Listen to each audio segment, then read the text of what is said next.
Xabi Alonso is a footballing legend and currently the manager of Bayer Leverkusen, and with the rumours that he could be moving to Liverpool or even Bayern Munich in the summer, I thought what better time than to take a look and recreate his tactic. And we did so to start with Bayer Leverkusen. We went with his 5-4-2-1 tactic, which we will go into a little bit more detail in a bit to see how it works. But first, let me show you the results that we got with it. Now, in terms of the Bundesliga, we had a second place finish. Yes, we were almost 20 points behind Bayern Munich, who ran away with the league, but we were clear of Borussia Dortmund in third by 4 points.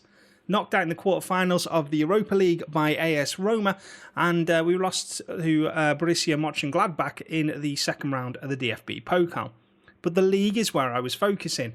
Really impressive that we were able to get second place. And if we dig a bit deeper, you can see that we were expected to finish just fourth at the start of the season. So to get second is an overachievement, and it's done really well. But obviously we didn't just test it with this team. We tested it with also with a couple of others. Now let me show you who we went to first. Now one of the things I always try and do is test it with a lower league team, and one of the teams I tested it with was Port Vale.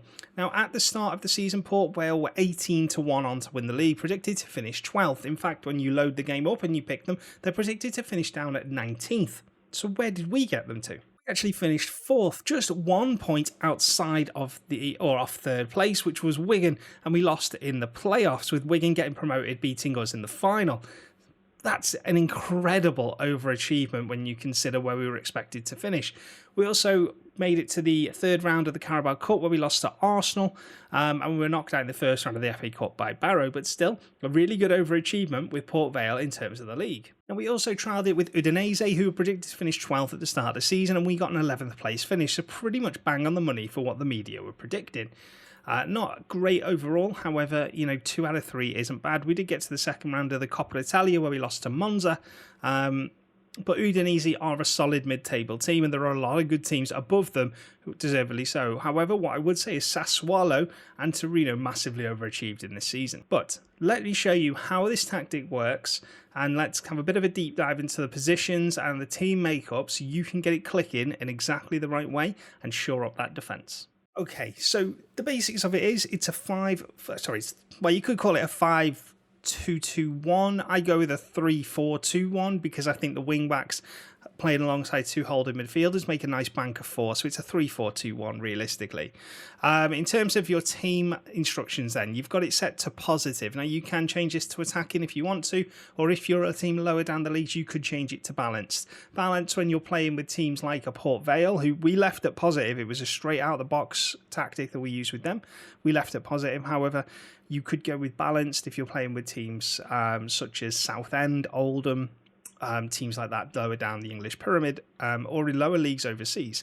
In terms of our tactics in possession then, we play with a fairly narrow system. Obviously we have wing backs, but we are focusing on playing through the centre of the field, using the 4 midfielders that we have in behind your striker. We are going to play out of defence as well, and that is why we have a ball playing defender on the left and a wide centre back on the right. Shorter passing with a higher tempo. Now if you've ever watched Bayer Leverkusen, you'll notice they like to progress up the field, and it's quick 1-touch, 2-touch football, playing through the lines and really impressive, dragging the opposition out of place, which means it creates more space the higher up the pitch. So by doing this, it allows us to create better opportunities to score. While we don't set the run at defence or dribble less, we leave that down to the players' individual attributes. We do ask them to be more expressive and let the individual flair take over. We also look to hit early crosses. Remember, that is why we've got the wing backs. As much as we are playing narrow, what that will do is it'll constrict the pitch, and it will bring the opposition in alongside us, leaving those 2 wing backs out there free to put the ball in for your front 3 to hopefully get on the end of the cross. Now, in terms of in transition, we are going to look to counter press and stop them playing out and moving throughout the pitch. And then when we win the ball back, we're going to look to counter as quickly as we can. I think that is the important element that we need to really kind of improve on when it comes to certain aspects of this tactic. But it does work. When we get the ball with the goalkeeper, we are going to distribute it to the flanks using those wing backs. Remember, we're playing narrow, so our idea is we're going to bring the opposition in, And then when we get the ball and we get the chance, we're going to go out wide and expose them with the two wing backs. So it's imperative you have two good wing backs in this team. And then we've got out of possession. Now we play with a high line and a high defensive line. Now you could have it much higher. Personally, I like a higher one with the idea that they then step up more. I think if you're here and you step up more, you get caught with through balls and balls over the top a lot more. So we play with a higher defensive line. I also don't think Xabi Alonso sets his to be completely on the halfway line. And I also don't think it's not a team that get beaten by through balls all that often. Obviously, we want these front three to be closing the defence down, which is why we have this as high as it will go. We're also going to look to trap outside. We have three centre-backs there who should always be clearing headers away. It's as simple as that, really. And then it comes into the team instructions. Now, in goal, you have a goalkeeper set to defend. No additional instructions. We have a wide centre-back who's got to be told to cross left often but dribble more. We want him bringing the ball out and bringing it up to the halfway line before he then looks to pass the ball off. Next to him, we have a centre defender set to cover with no additional instructions. And next to him, a ball-playing defender set to defend. Again, close down more, so we want them coming out and pressing. They have the centre half here to cover. And we also want them to be dribbling more. And we want the two wider centre-backs to be bringing the ball out.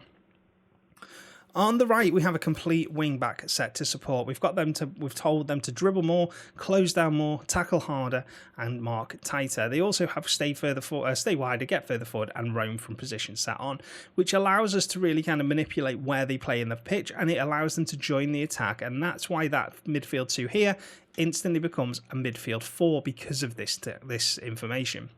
It's exactly the same on the other side with dribble more, tackle harder, mark tighter, and get further forward on. Now, next to the left wing back, we have a deep lying playmaker. We have him set to tackle harder and mark higher. Basically, this line of 4 defenders here are your enforcers. That's what they are there for. Next to him, we have a register set to support who's going to be told to dribble more. So whereas we want the deep line playmaker looking to feed the ball into your 2 attacking midfielders, your register is going to look to bring it out from that position there. Again, still going to be an enforcer because we want him to mark tight and tackle hard. We then move forward to 2 attacking midfielders set to support. We tell them to dribble more, get further forward and roam from position, as well as move into channels and tackle harder. We don't just want them to stay in this part of the pitch. If they need to interchange, they can. If they need to interchange with the striker, they can, as well as get out wide and put balls into the box. And that is exactly the same on both sides, apart from telling this one to get further forward. We want them to be more dropping into this area to get the ball off your defensive midfielders. And then up front, we go with a complete forward. Now, you can change that to an advanced forward if you want to, but it's all standard instructions apart from telling them to shoot more often. And that's pretty much it in a nutshell. Now, the tactic can be adjusted if you really wanted to, and you could even make this a 2 up front system. And if you did, I would always recommend you have a deep lying forward or even a false 9 who still fills that role of the second attacking midfielder there, rather than having just 2 advanced forwards. If I was going to do that, I would then have him as an advanced forward, so he goes further on. You've got your false 9. I would also look at dropping him into an advanced playmaker support, which just pushes him up the field just a little bit more. Doesn't need to be too far, and that will help you create more and better chances. And that is the way that I would look at doing that. Now, this tactic is available to download. The link is in the description of this video. Remember, hit subscribe, hit that thumbs up button, so it really does help the channel. And let us know if there's a tactic you'd like to see me try in the comments below. I'll see you all in the next one. You have a great day, guys. See you soon.